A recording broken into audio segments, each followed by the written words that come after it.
I shared an account of my wife's death, but that is only really a small part of the story.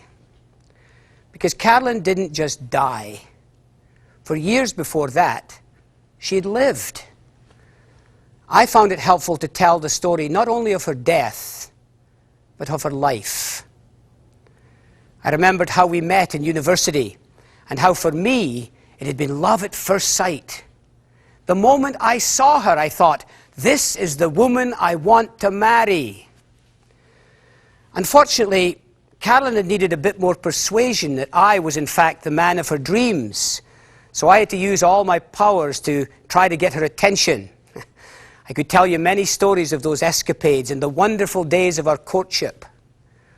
I could tell you the story of the day we got married and having our 2 sons, which was a highlight of my life, and the trips that we took as a family, and on and on.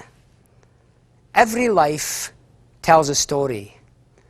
And so our grief guideline is, that which cannot be put into words cannot be put to rest. But you have your own story. It's not just a story of a loss or about the circumstances of a death. It's the story of a person and about a relationship that you shared. One of the most effective ways of reconciling grief and putting it into perspective is by talking about not only the loss, but about the life.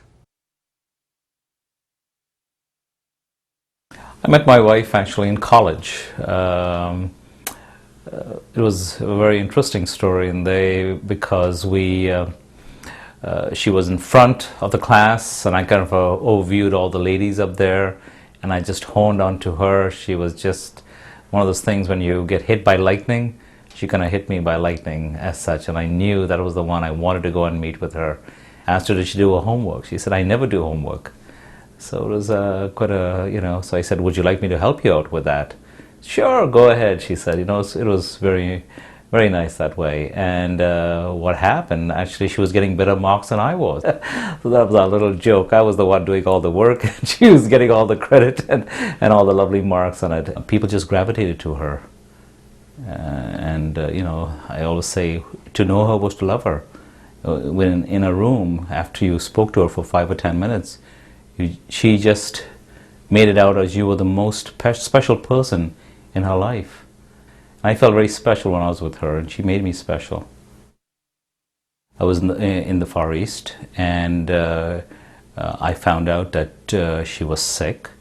But prior to that, she was getting sick, and the doctors just said, was this or that. They didn't really. It was ovarian cancer, actually, what she had.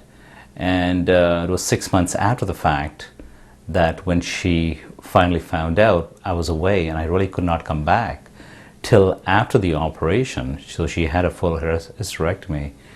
And that was the toughest, not being there. They did say she had only about 3 to 6 months because it was 4th stage, it would have metastasized and things like that.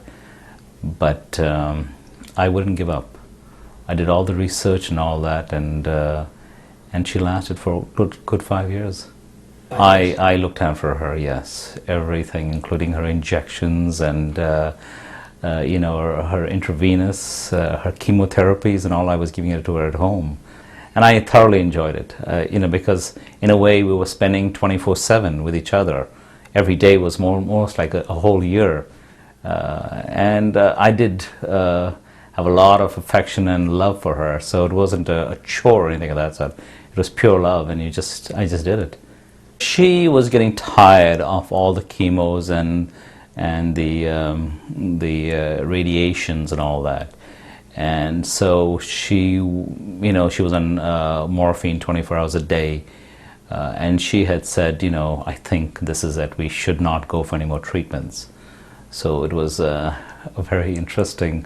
Where I said, okay, June is a good time for you to, to go. It was a very hard decision for me to let her go, and so eventually then she was hospitalized.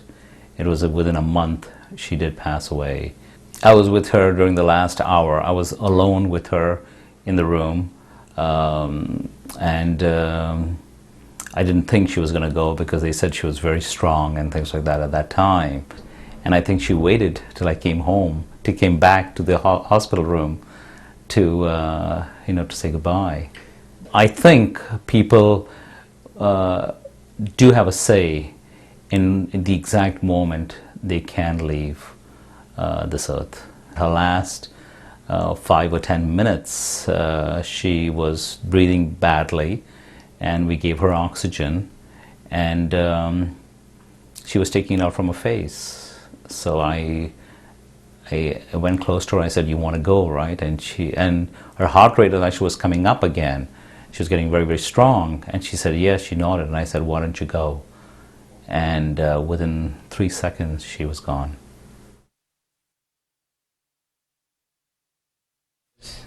Dad was a lot of fun, a very big personality, quite dominant, but I usually had my ways of getting my own way with him. Once I'd had all my children, he'd always want to come and collect me from work, even though I'm in my 40s. Yeah, I was always his little girl, I think. My dad was a Baptist minister, and really from all my life, my memories of him are him working with other people and helping people, usually being based at home, but very, very busy. He'd usually try and spend time with the family at weekends, on Saturdays. Obviously Sundays were very busy for him, and holidays were always very special. We'd always have a lot of family time, go to places like Devon in England, which is countryside and very beautiful, and a lot of time at the sea and on the beach, and those times were really good. Last summer he'd had a good lot of holiday and come back looking healthy and tanned and very fit and well. And one of his permanent things, he was always asking my husband, my sister's husband, how do you think I should clear that gutter of those leaves? It's all blocked, and when the rain comes, it pours down the side of the house. And we all said, you get somebody in to clean it, that's how you do it, Dad. And he did get somebody in, and the person came and had a look and said, it's a difficult gutter to get to. The man said, you have to leave that for a while. You can't do it, and I haven't got the right tools today to do it, so just leave that. My mum said, let's go to the shops now. Douglas, you can't do it. And he said, no, hold on, I'd like to give it a try. And he'd sorted out a contraption of a spoon on the end of a stick, which again, we'd all laughed with him about, and how can you possibly think that's going to clear your gutter, Dad? But he said, oh, let's give this a try, let's give it a try. So he basically got up onto a ladder on top of a roof of part of his house. So he was on a ladder on a roof trying to clear a gutter, and realised that he couldn't do it, and was on the way back down and somehow slipped and fell off the roof. And my mother called me and said, we've had a terrible accident, he's fallen. He hadn't died, he was okay, but we weren't sure what damage he'd done to himself. Well, they investigated, his injuries didn't seem too bad, although later it came to light that he had done some serious, he'd shattered his heel, so that was going to take a long time to right itself. And he'd also fractured his pelvis, so he was going to be in a bed for a while with both legs pretty much out of action and very little movement. We thought he was doing well. He'd had a few difficult days, and very quickly he began to come back to his old self. He was teasing me, joking with the hospital staff, and generally causing the kind of disruption and disturbance that only my dad could.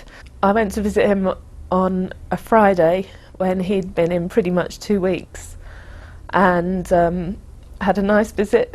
We joked about things. It was all normal.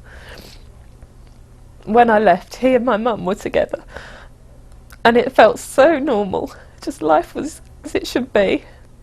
And on the Saturday I was going to collect my daughter from a birthday party.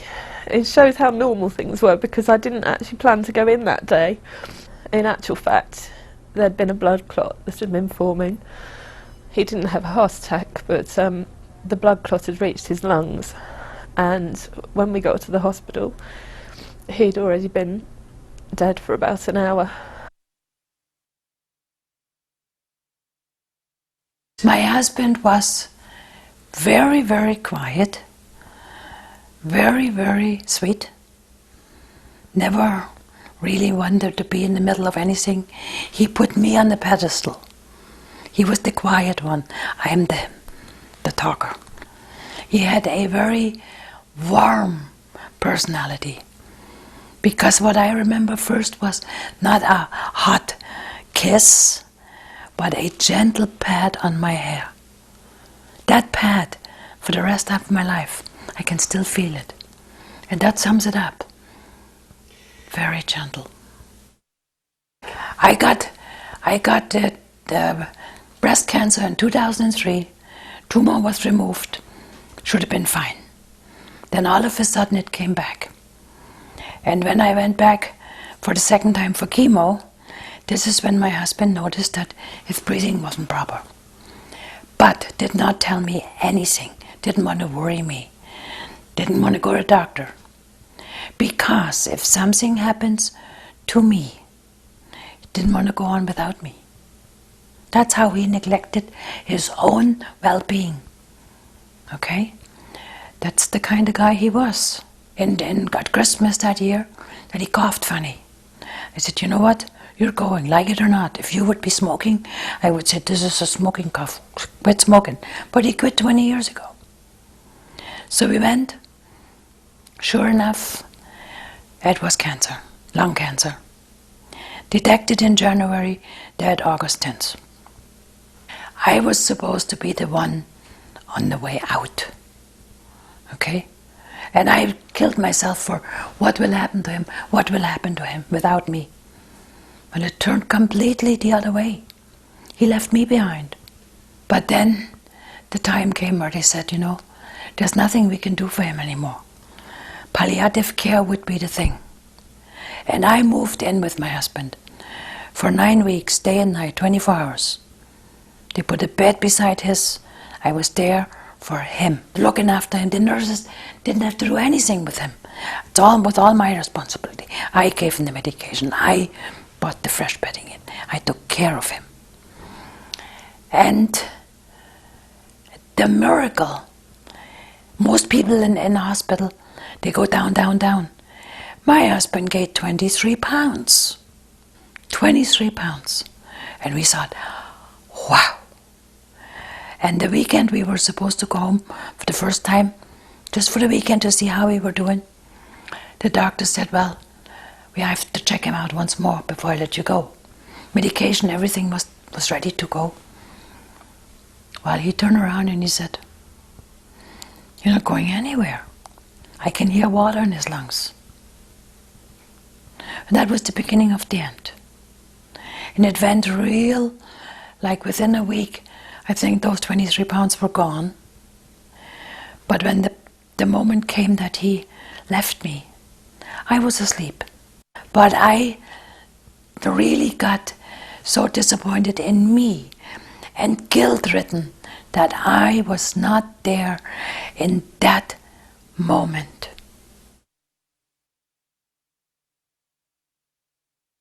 Damon was my only brother. He is 3 years older than I am. And we grew up, our parents divorced when I was 1. So we've been incredibly close because my mom moved a lot, and it just made us even closer because we relied on each other for emotional support if our dad was living somewhere else or if our mom was somewhere else. So we were incredibly close from a very, very young age. Damon was a very active and outgoing young man. He participated in every part of the school that he possibly could, and he was very sociable, very likable, and a big goof, basically. We weren't just siblings anymore, we were friends, we were really close friends. Well, we fought a lot, for sure, but the older we got, the more we didn't fight, the more we enjoyed each other's company, and it was like always having a best friend there. We were incredibly close, incredibly close. One Christmas, we decided, our first Christmas in Montreal, we decided that we were going to stay there. So Christmas Eve, he laid down in bed and he wasn't feeling well. We woke up the next morning and found him in a sweat He had fevers all night. The bed was soaking wet and he was yellow. I came home from work on Boxing Day, and I made him go to the hospital because he wanted to stay at home and flirt with my roommate's friend. But I sat him down, sat a chair in front of him and said, "No, you're going, I'm making you." So we sat in the emergency room for 14 hours, and we got there about midnight, so it was the next afternoon. He sat me down in the doctor's room, and the doctor asked him if he would like to tell me, and he was diagnosed with acute myelogenous leukemia, which is an acute, it's a bad prognosis. So over the course of 2 years, he was hospitalized over 10 times. We did 3 stem cell transplants, 2 lymphocyte transplants. They found out that my blood was a perfect match. So I would have to go on drugs and go through a process to give him my blood, which was very intense and made it even more harder for us. We held the record number of transplants, so that means basically that I had gone through the process of being a donor the most times. He relapsed once during those 2 years, and then this past June he relapsed again, and there's no option. The hospitals will not treat him at this point because it's basically torture. It wouldn't save him. So within the matter of 4 days he passed away from pneumonia, leukemia, and liver and kidney failure.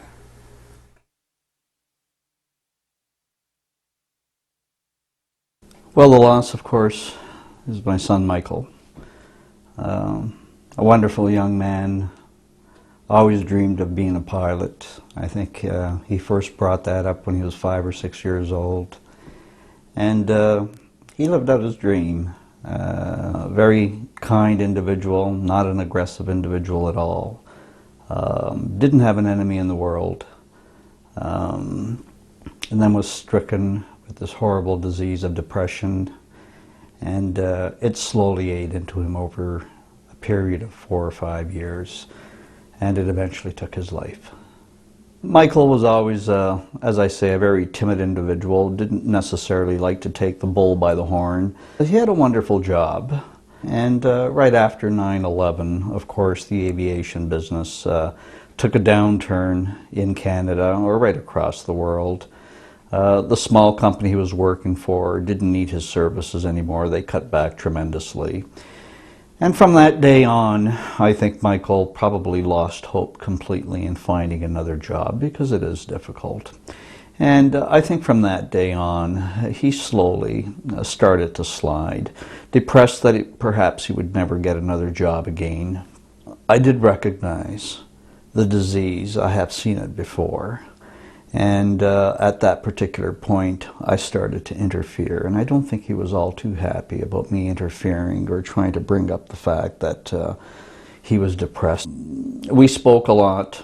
We fought a lot because he didn't quite accept what I was trying to tell him. It was extremely difficult to get him into help.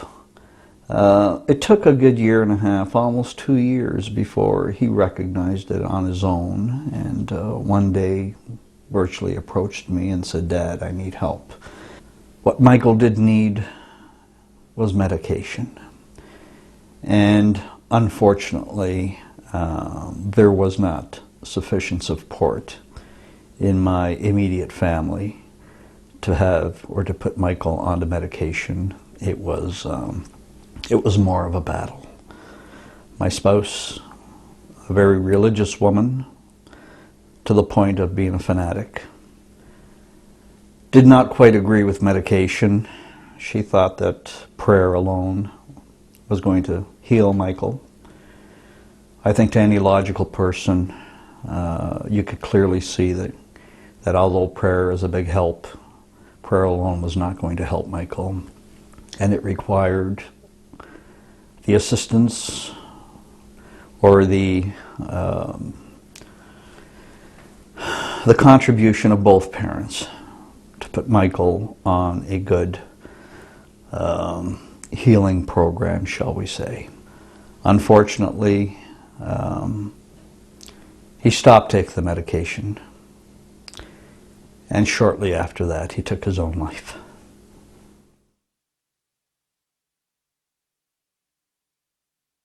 I met my husband in Scotland. We worked in a drawing office together, and I was serving my apprenticeship, and he had just completed his, and he came to Canada in the last year of my apprenticeship, and we weren't really dating because I was quite a bit younger, and he found that that we were really meant for each other, so we corresponded for a full year, and then he asked me to come over to Canada and marry him. We were married in 1957. We opened a little gift shop, and we thought after the first 2 years of having it that it would be really nice to have a little tea room like they do in Britain. One day I was making some soup, and someone said to my husband, "What's that smell? It's so good, you know." And he said, "Oh, my wife's making soup for dinner. Would you like a bowl?" So we gave them a bowl of soup, and they said, "Oh my gosh, why aren't you selling soup instead of selling cakes? It's absolutely wonderful." My husband had several heart attacks. He was born with a heart condition, and he had several heart attacks, and he had to give up a lot of the work he did. So in order for us to make a living at what we're doing, we decided we had to make a bigger menu. So I sat down one day and went through all this menu, and I put it down in such a way that Jim was shocked, because he thought, how is people going to eat this type of food, you know, because that's how we like to eat. But I said, well, we can always try. Who wants to eat chicken wings all the time? Who wants to eat greasy food? You know, let's try this out. So we put the menu together and couldn't believe how successful it was. He always said I was his best critic. He was a very, very personable man. Everybody in the tea room loved him. In the past few years, because we were open 7 days a week and very, very busy tea room, we decided that we had to go away for a holiday and have a little bit of break. We really and truly had a wonderful holiday. I would like to say that Jim was really quite well while we were there. He walked the beach every day with me. He never complained of too many things. He did have a tickly, annoying cough. When we got home, we drove home for 3 days on the road. He was wonderful. He was, if anything, I keep seeing pictures of him, completely relaxed and comfortable. We never really seemed to have anything that upset us. And when we got home, the first thing I did was make an appointment with the doctor to see if we could get something to get this cough corrected. And the morning that he was supposed to go for the test, he felt very, very breathless. I said, why don't we go to the hospital? Can I call an ambulance? And he just looked me straight in the face and said, yes, okay. Well, that's not my Jim. That's not him under any conditions. I was quite disappointed in this specialist. I will be totally honest with you. I felt he was quite brutal. He just walked into the room and said, well, Jim, this is it. Start talking to your wife. There's nothing we can do for you. And we had 4 days, but I never left the hospital. The nurses were so kind. Everybody loved Jim as a patient. He was such a good patient, and he was joking and laughing, and so the night before he passed away, there was about 10 of our friends around his bed. And the nurse came and closed the door. And unbeknown to me, my son-in-law had brought up a bottle of scotch and some little glasses. And everyone that wanted to have a toast with Jim had a toast.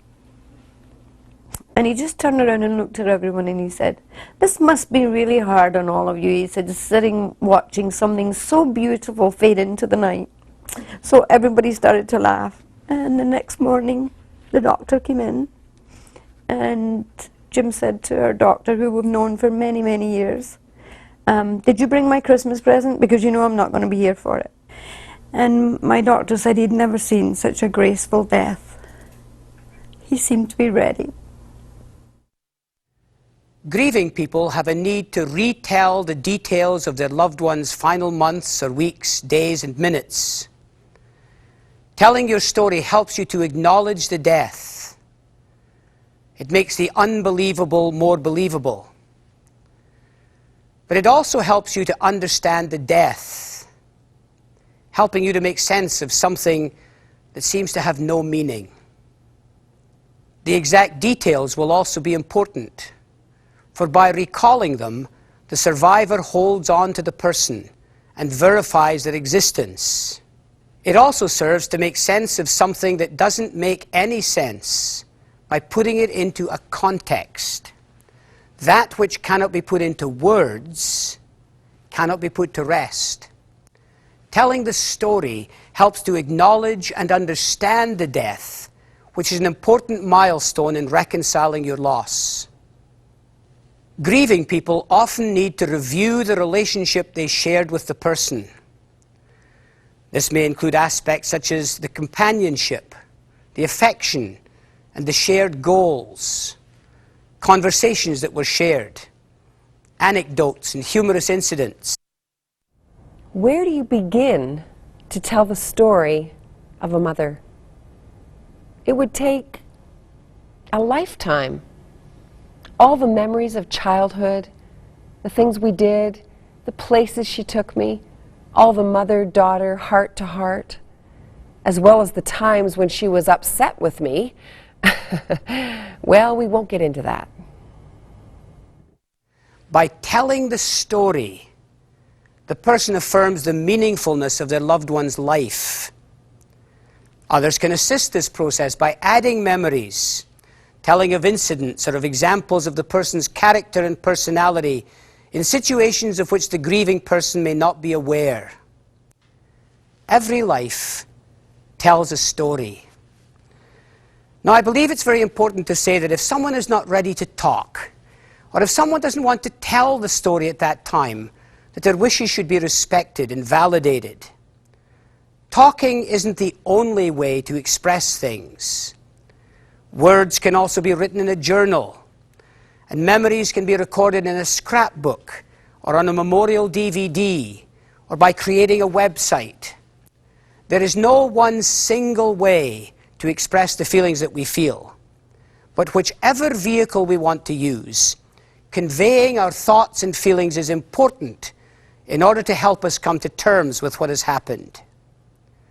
By talking about it to friends, family, or in a support group, we are able to place the picture of the person in a picture frame, in a meaningful context that we can keep with us. The words, the stories, and the recollections weave together an incredibly rich tapestry of how significant the life and the relationship have been.